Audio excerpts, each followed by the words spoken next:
Removing the mirror glass on the VW Scirocco. It can be removed from almost any direction with the pry tool.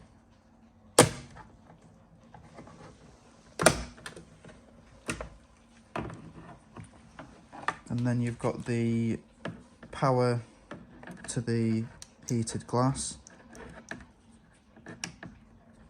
These are almost always corroded on, so you may need to sit them in some penetrating fluid.